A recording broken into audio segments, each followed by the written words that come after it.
अध्यक्ष, आदरणीय शिक्षक, उपस्थित पालक वर्ग आणि माझ्या लाडक्या मित्र-मैत्रिणी, नमस्कार. माझे नाव दियांशिका ज्योती दत्तात्रय चव्हाण.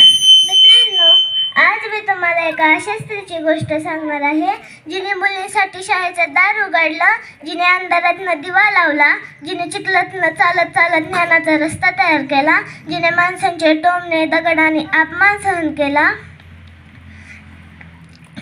पण ती थांबली नाही. ठामपणे म्हणाली, मी थांबणार नाही, कारण माझ्या मुलींना शिकायचं आहे.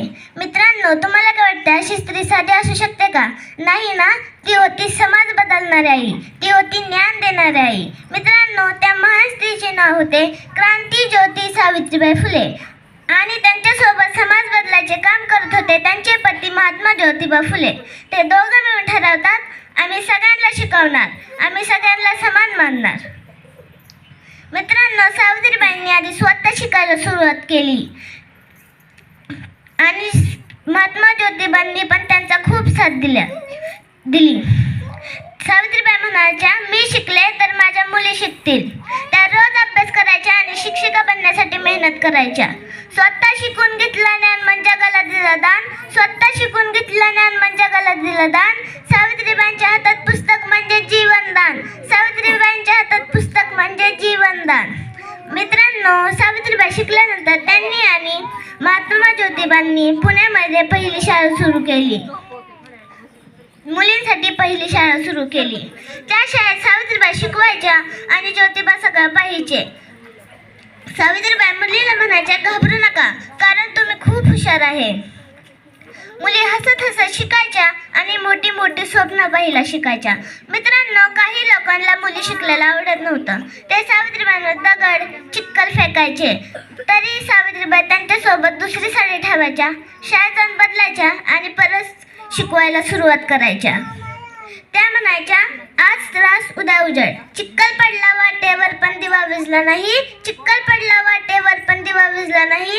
सावित्रीबाईंच्या हिम्मती पुढे कुठलीच अडचण उभी राहिली नाही, सावित्रीबाईंच्या हिम्मती पुढे कुठलीच अडचण उभी राहिली नाही. मित्रांनो, आता मी तुम्हाला एक हृदयाला भिडणारा प्रसंग सांगते. एका दिवशी सावित्रीबाई शाळेत चाललेल्या त्यांना लहान मुलगी रस्त्याच्या कडेला दिसली. तिचे कपडे फाटलेले होते, डोळ्यात भीती होती, ओठात फक्त एकच वाक्य होतं, मला शाळेत जायचं पण कोणी मला नेत नाही. सावित्रीबाईंनी तिचा हात हातात घेतला, छातीशी धरलं आणि म्हणाल्या, रडू नको बाळा, आजपासून मी तुझी आई.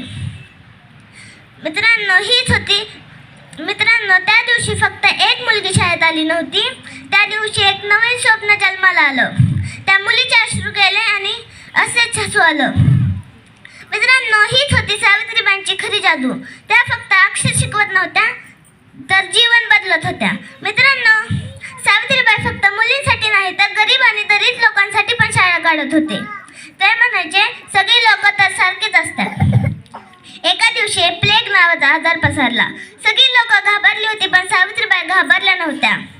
त्या आजारी लोकांची सेवा करत होत्या. एका लहान मुलाची सेवा करताना त्यांना तो आजार झाला, पण तरी त्या थांबल्या नाही, त्या सेवा करत राहिल्या आणि सेवा करता करता त्यांनी त्यांचा प्राण दिला. त्यामुळेच त्यांना म्हणतात क्रांतीज्योती, म्हणजेच क्रांतीचा दिवा. मित्रांनो, सावित्रीबाई आपल्याला सांगतात, शिका, कारण शिक्षण आपलं भविष्य घडवतं. धैर्य ठेवा, कारण चांगल्या कामात अडचण येते. सगळ्यांवर प्रेम करा, कारण माणुसकी सगळ्यात मोठी असते. मित्रांनो, आपण वर्गात बसून शिकतो ते काही सहज मिळत नाही, ते कुणाच्या तरी कष्टानं, ते कुणाच्या तरी त्यागानं आणि ते कुणाच्या तरी मेहनतीने मिळालं आहे. तर आज आपण सगळे मिळून म्हणूया, धन्यवाद सावित्रीबाई फुले, धन्यवाद महात्मा ज्योतिबा फुले, तुमच्यामुळे आमचं भविष्य उजळलं. ज्ञानाचा दिवा पेटावला, अंधार सगळा दूर केला, ज्ञानाचा दिवा पेटावला, अंधार सगळा दूर केला. सावित्रीबाई, तुमच्यामुळे आम्ही स्वप्नांचा रस्ता धरला, सावित्रीबाई, तुमच्यामुळे आम्ही स्वप्नांचा रस्ता धरला. जय सावित्रीबाई फुले, जय महात्मा ज्योतिबा फुले, जय शिक्षण, जय हिंद, जय भारत. एवढं बोलून मी माझे भाषण संपवते. धन्यवाद. Thank you, Diyanshika, for your